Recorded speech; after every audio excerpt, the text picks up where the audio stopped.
In the heart of India, an extraordinary tiger dynasty is under threat. Machli, the Great Mother, has ruled this kingdom for over 10 years. Now, her daughter eyes her throne. And so do outsiders. But this prize, so difficult to steal, will prove even harder to keep. Fierce battles, dangerous liaisons, and territorial wars lie ahead. Who will be the next ruler of Ranthambore?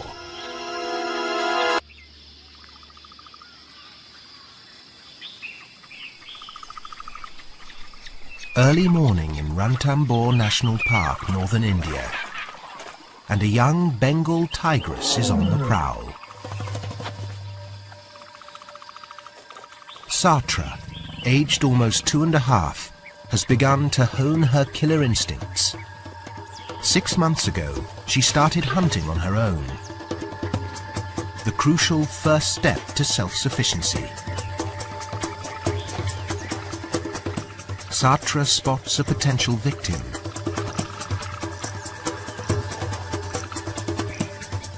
But success depends on timing.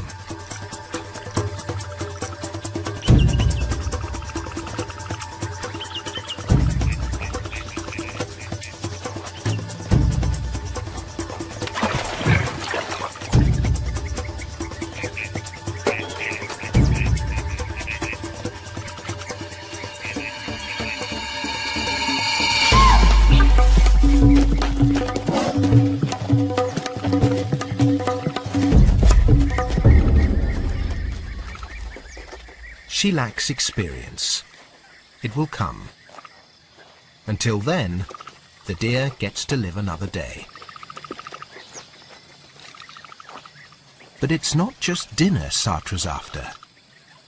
She hungers to control a whole kingdom.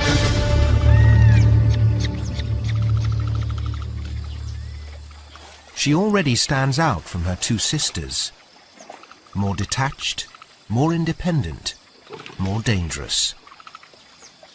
Second sister Atara has a cat's curiosity, but not its courage. And Unis, their mother's favourite, is the most timid of all. Adult tigers are solitary creatures. At just over 2 years old, they'll soon need to strike out and find territories of their own. Or they can fight for the right to stay here, but that won't be easy. A formidable opponent stands in their way. Their mother, Machli, Queen of Ranthambore. Her remarkable 10-year rule has won her fame throughout India.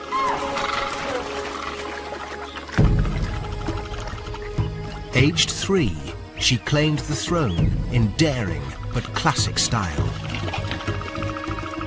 by deposing and banishing her own mother.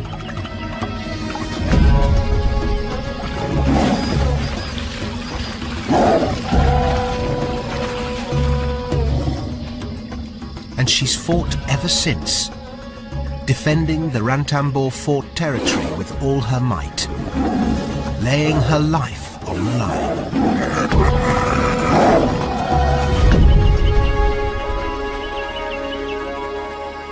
Tigers usually can defend their throne for only 7 to 8 years.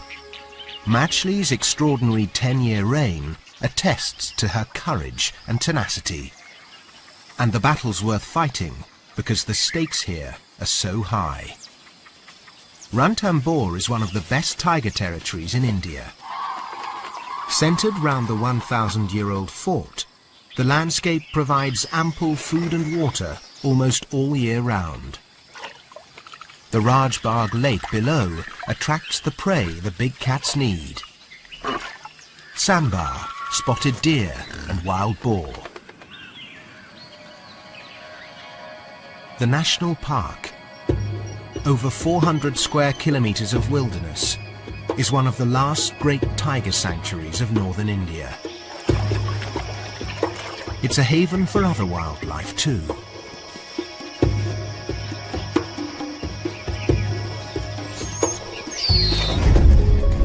Within this paradise, matchleys produced 5 litters and raised 9 cubs to adulthood. But none of them dared stay. Until now. With these new cubs, a new regime. At 13, the Great Queen has reached her twilight years. 5 years past her prime, she can't muster the strength she once had. And Sartre knows it. For now, Matchley basks in her fading glory. But maybe she senses the end is near.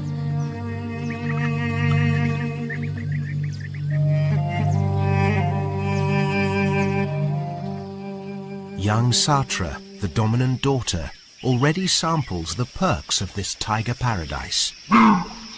And she's sharpening her skills all the time.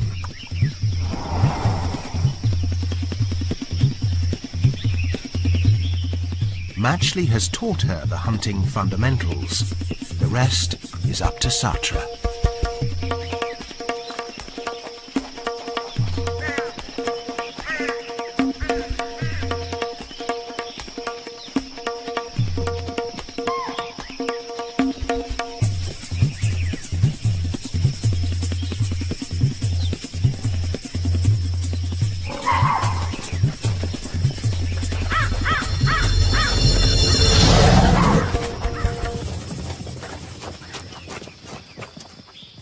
It takes patience, but eventually she catches a fawn.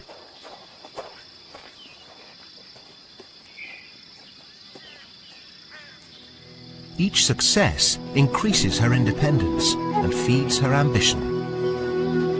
Of the 3 sisters, she'll be the first one ready to establish her own territory.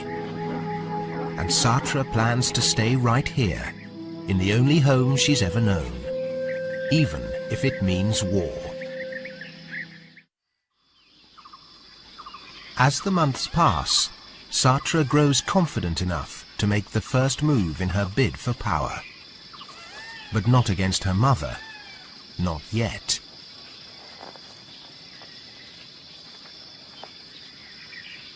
She will have to deal with her family one by one, starting with the weakest. Unis, the most timid, is relaxing in the heat of the day.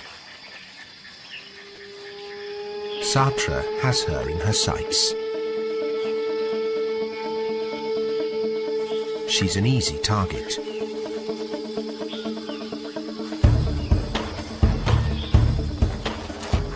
As cubs, the sisters probably stalked each other in play fights, so Unis has no sense of danger.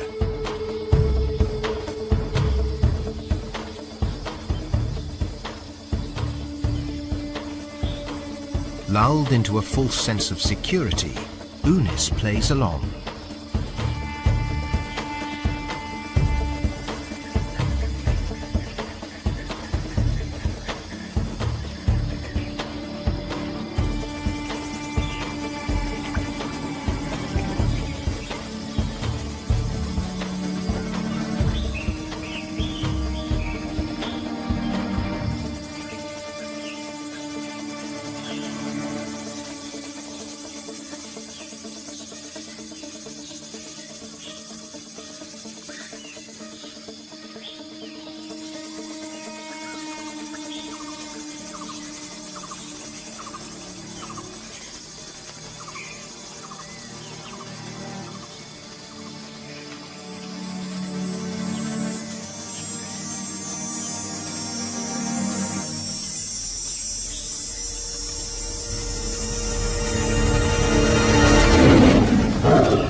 Sartre's made her intentions very clear, and she stalks away.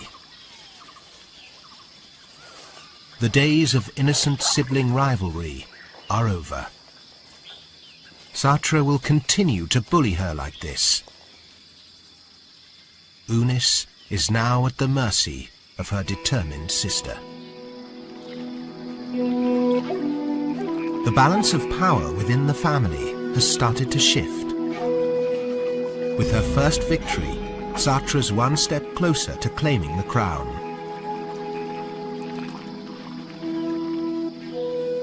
Unis, defeated and disheartened, slinks off to find the rest of her family.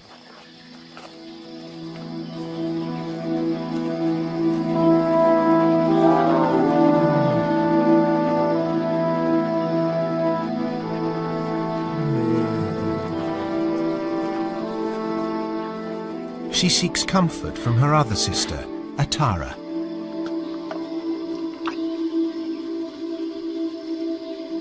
Satra's violent swipe was no empty threat. Unis knows if she stays here, she risks further attacks. Unis has no choice. She'll need to find a new territory. This may be the last time these two sisters are together.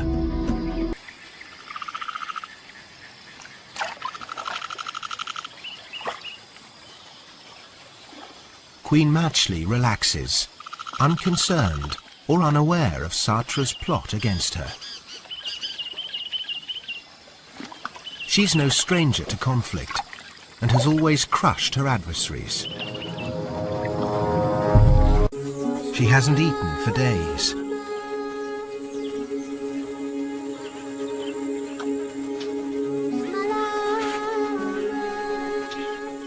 To find enough food, Matchley must control a territory of 10 to 40 square kilometers, and it's vital she discovers a water source.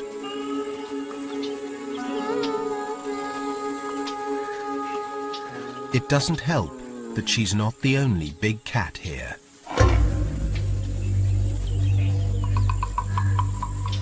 Leopards also hunt in these hills.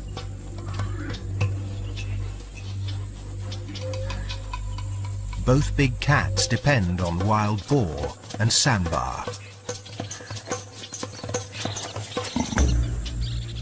Tigers are stronger than leopards, but Matchley, old and slow, can't compete against them for food. Even worse, her wandering might lead her into the dangerous domain of a male tiger.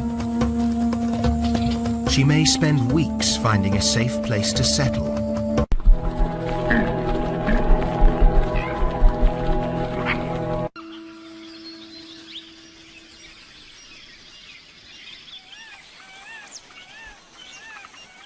Satra's reign continues. So far, she's enjoyed a peaceful rule. No more fights. But the park wardens have fixed her with a radio collar. It transmits a signal so they can monitor her movements. The Brazen Queen ventured beyond the fort boundaries and into poaching territory, and the collar will help to keep her safe, at least from human threats.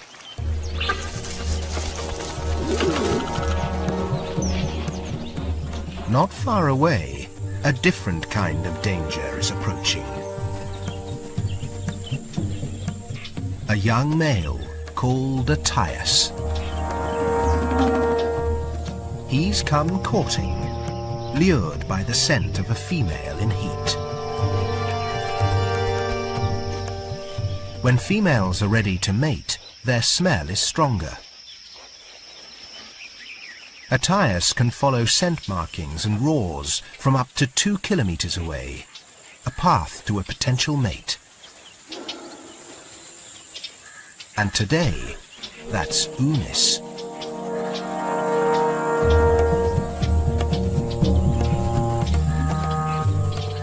Within a few hours, he finds her. Both lack experience. And a Tyus isn't fully adult, so won't be able to father cubs yet. But you can't fault him for trying.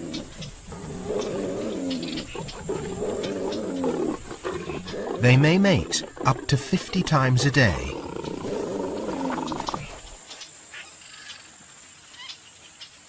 It's a tiring business.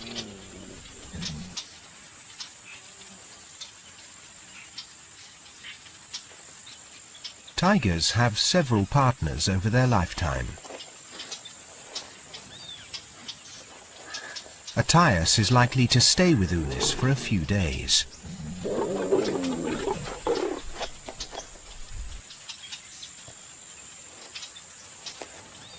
But since this isn't his territory, he'll soon move on.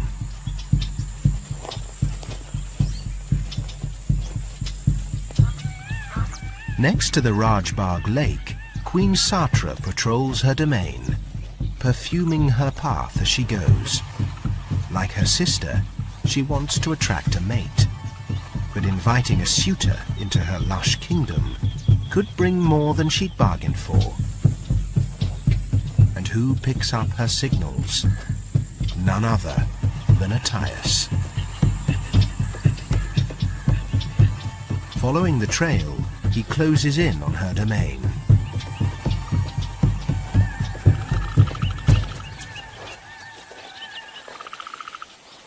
Since winning this territory, Satra fortunately hasn't had to tangle with any male tigers, which are always heavier and stronger. Luring one onto her turf might be a mistake.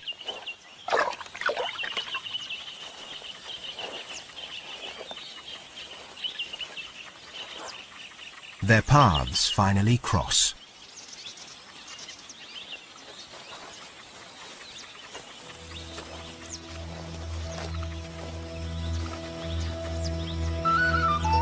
Satra succumbs to Attias' advances.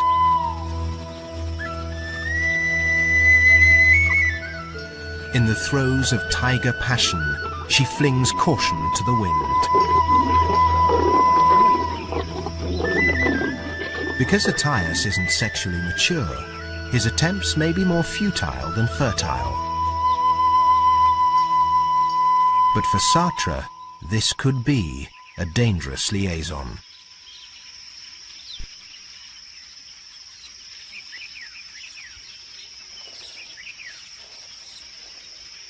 Attias might want more than just a mate. He might want Satra's entire kingdom.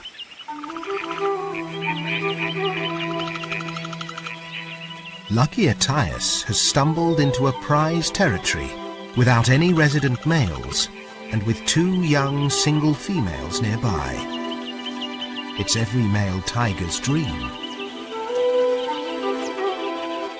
Why should he think of moving anyplace else?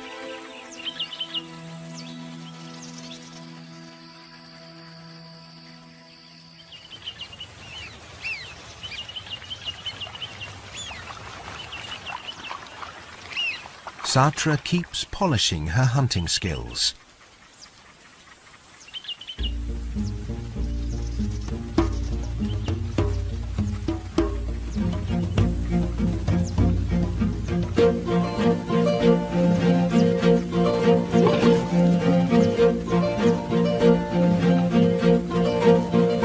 The young queen of Ranthambore still has a lot to learn.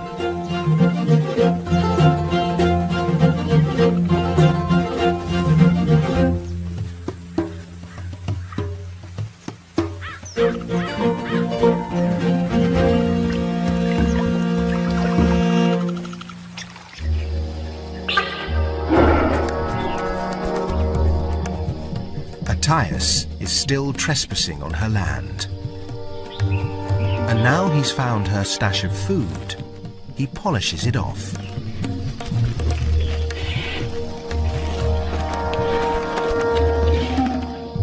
Satra's hard-won paradise faces a serious threat. And the timing couldn't be worse. The annual monsoon is sweeping up from the south.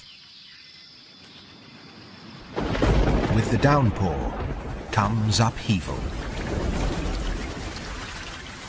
Over 80 centimeters of rain can fall in 4 months. flooding Ranthambore from June to September. But before the deluge comes the exodus. Both predator and prey leave the fort for higher ground. It's the worst time of the year for hunting, and the tigers usually head out too. But Sartre stays put.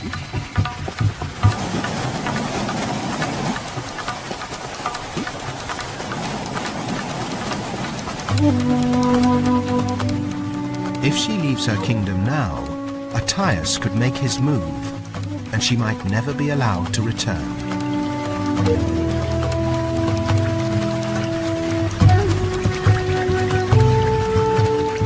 And so Sartre must ride out the storm for 4 lean, wet months.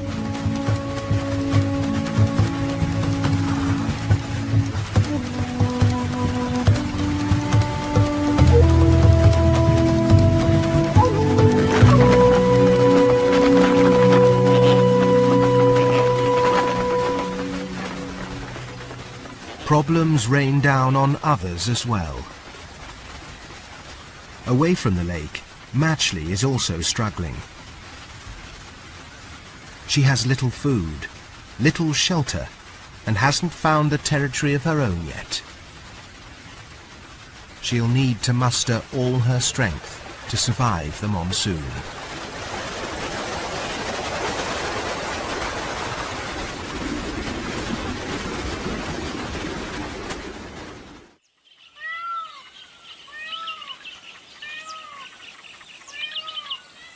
Finally, the rain passes and the floods subside. Animals return to the lake. And Attias, who hasn't shown his face for months, returns bolder than ever. But Sartre can't spend all her time defending her boundaries. She needs to eat. And while she's out hunting away from the lake, there's nothing to stop Attias moving in. He's staking out all the prime places, including Sartre's favourite spots.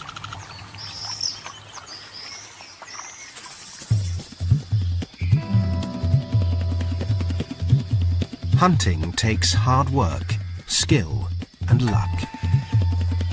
Even at her best, Sartre bags only 1 in every 15 targets.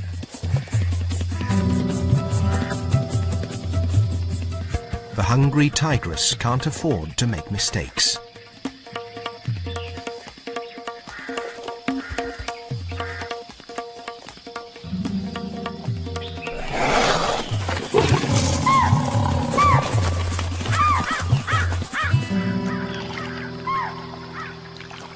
She catches a young spotted deer, but still has a problem. Where to hide it from Attias's greedy eyes? He's starting to know her territory as well as she does. She decides the long reeds by the water's edge are the best place. She decides the long reeds by the water's edge are the best place. But it's too late. Attias seems to have heard the commotion of the hunt.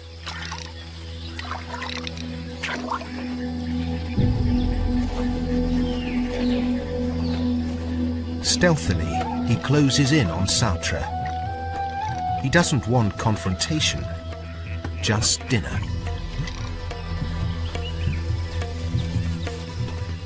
Sartre senses he's coming.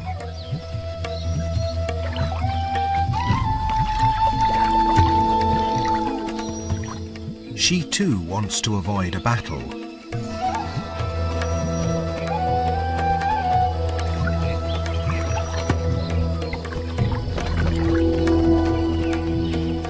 So she retreats, reluctantly abandoning her half-eaten meal. Attias spends over an hour scouting the wetlands. He doesn't find what he's looking for, but he'll keep trying.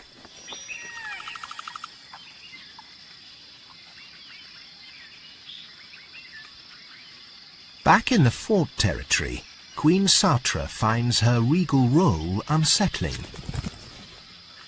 Taking the land from her weakened mother is one thing, holding on to it quite another.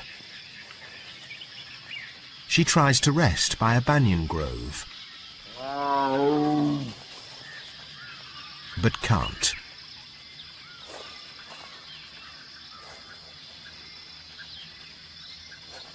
Then she sees what she feared.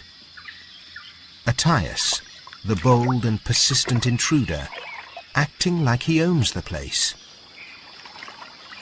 He's in the heart of her domain. Satra's had enough. If she doesn't defend her territory now, she will lose it.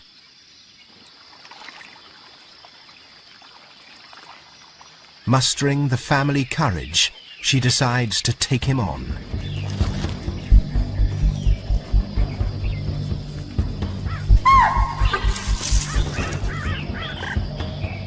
She's never challenged a male before. But she's determined to face her fear. Heavyweight Attias knows she's nearby and prepares himself for battle. Queen Satra will never share her domain. Attias heads to a clearing, ready for Satra to bring it on.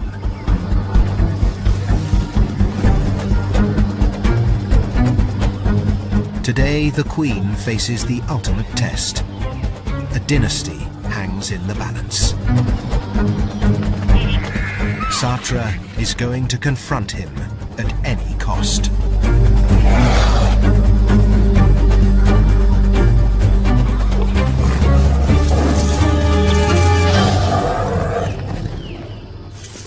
But at the final moment, she backs down.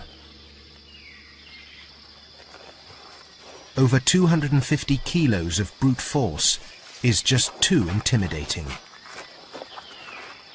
She offers a mating position, but Attias doesn't care. He's got what he wants.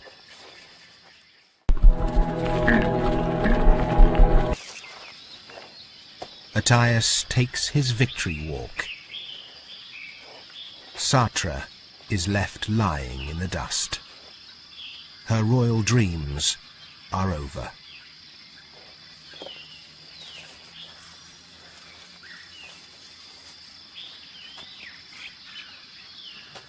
Like the mother and sisters Satra drove out, she too faces exile.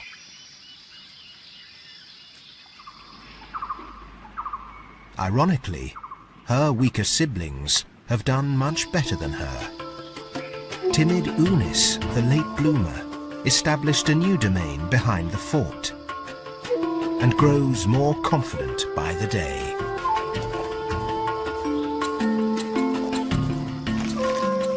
And Atara thrives in Sariska National Park, where she controls a territory of over 50 square kilometers.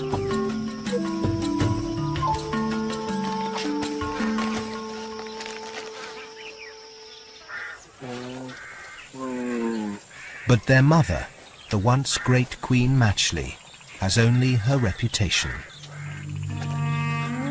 And she cannot live off that. Finding food remains a challenge.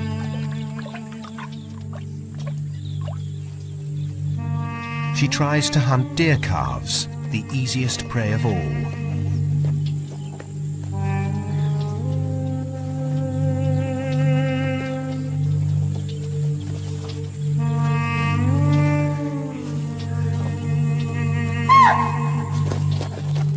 But now she can't even catch them off guard.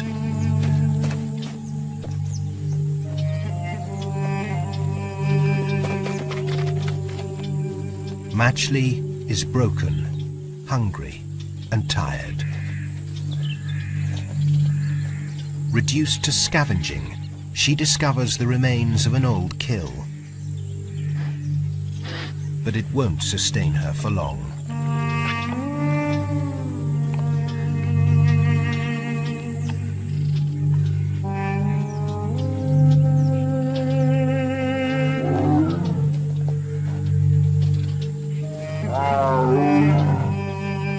future looks bleak.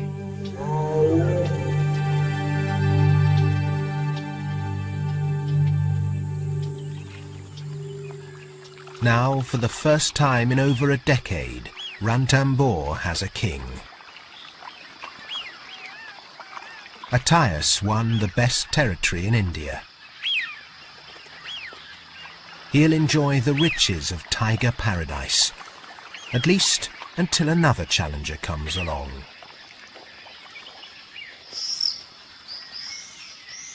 But for now, his future looks secure.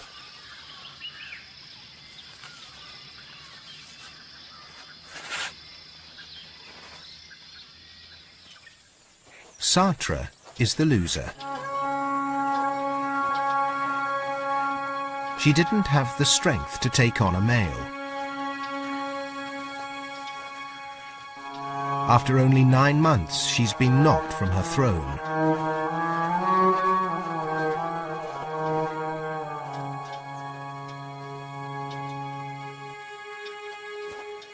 Her courage and ambition had taken her far, but she couldn't hold on to the land she had won.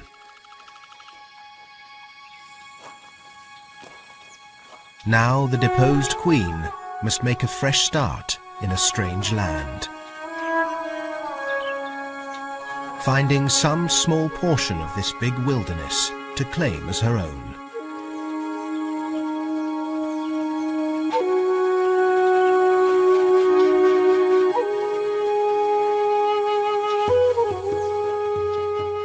But she's still young, and her prime years lie ahead. This one-time tiger queen might even reclaim her kingdom and restore her dynasty. Satra lives to fight another day.